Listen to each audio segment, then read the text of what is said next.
جو اس وقت ہمیں جو سب سے زیادہ چیلنجز ہمارے سامنے آ رہے ہیں that is the budget slash cut 50% ہم پہ جو لگا ہے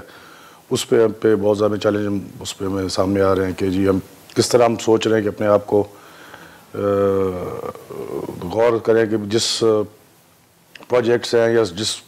جو اپنی فیڈریشنز ہیں دے آر پرفارمنگ ویل تو ان کو ہم فنڈنگ کی جائے کیونکہ ہمارے پاس بہت لمیٹڈ ریسورسز ہیں جی. کہ سندھ والے کہتے ہیں کہ جی ہمیں پانی کم مل رہا ہے پانی ہمارے حصے سے ہمارا حصہ پنجاب لے کے جا رہا ہے. بلوچستان والے کہتے ہیں کہ جی ہمیں بھی کم مل رہا ہے ہمارا حصہ سندھ لے کے جا رہا ہے. ہم کہتے ہیں ہمیں تو کم مل رہا ہے اپنا حصہ ہمارے سے تو پنجاب کم ہمیں دے رہا ہے. تو being a Punjab being a bigger larger province being a bigger brother تو ہم نے تو ہمیشہ ہی کہا کہ جی آپ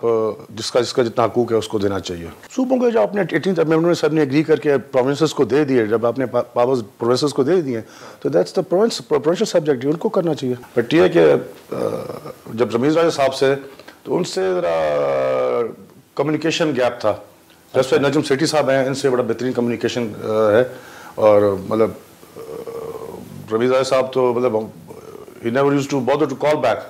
اچھا جی کوئی کام ہوتا تھا منسٹری ریلیٹڈ یا کوئی کام پی سی بی سے ہوتا تھا بس میٹنگ میں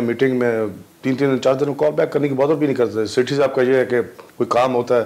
بزی ہوتے ہیں تو گھنٹے بعد کال بیک آ جاتی ہے یا میسج کر دیتے ہیں ہمیں میٹنگ آپ کا جو کام ہے مجھے میسج کر دیں واٹس ایپ کر دیں سو آئی لک انٹو اٹ. تو مطلب یہ ہے کہ ان سے کمیونیکیشن گیپ تھا ان سے کمیونیکیشن نہیں ہمارا زبردست چل رہا ہے سیٹھی صاحب کے ساتھ. میں نے تو گلا نہیں کیا اسٹینڈنگ کمیٹی میں ایک بار ان کو بلایا تھا and I was not here I was abroad تو ان کو بس اسٹینڈنگ کمیٹی بڑی سخت ان سے سوال ہوئے تو اس پہ وہ بڑا پھر مجھے انہیں گلا دیا میرے ساتھ بڑے سخت سوال ہے. میں نے اسٹینڈنگ کمیٹی کے ممبرز ہیں وہ تیاری کر کے آتے آپ بھی اپنی تیاری کر کے آتے آپ ان کو سوالوں میں جواب دیتے but they were some difficult question ask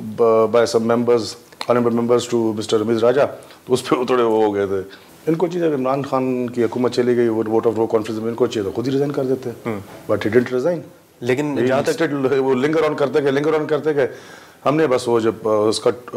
P C B کا کانسٹیٹیوشن 2014 کا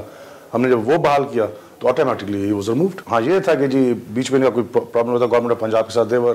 آسکنگ دیم سم منی کہ ہمیں پیسہ دے سیکورٹی کی مد میں اور پھر انہیں کا نیگوسیشن ہوئی شاید کامیاب ہو گئی. انہیں کہا اگر آپ ہم سے پیسہ مانگیں گے ہم سندھ کراچی شفٹ کر دیں گے میچز کیونکہ government of Sindh free security دے رہی ہے they are not charging a single penny to Pakistan cricket board. جی یہ ایشو ہوا تھا لیکن الحمدللہ امیکیبلی سالو ہو گیا وہ ایشو.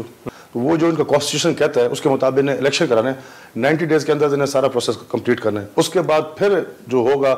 وہ پھر نام آئیں گے پھر وہ پی ایم صاحب کی مرضی اس کو اپوائنٹ کرے گا چیئرمین پاکستان کرکٹ بورڈ کہ جی ہم اپنے کرکٹرز کو پاکستان نہیں بھیجیں گے. جب آپ کی بیس بال کی ٹیم آ سکتی ہے with a huge delegation of member of 30 people تو آپ کرکٹ ٹیم کیوں نہیں آ سکتی آپ کی پاکستان کھیلنے کے لیے اور 3-4 دن یہاں رہ کے گئے اینڈ انفارچونیٹلی دے لاسٹ.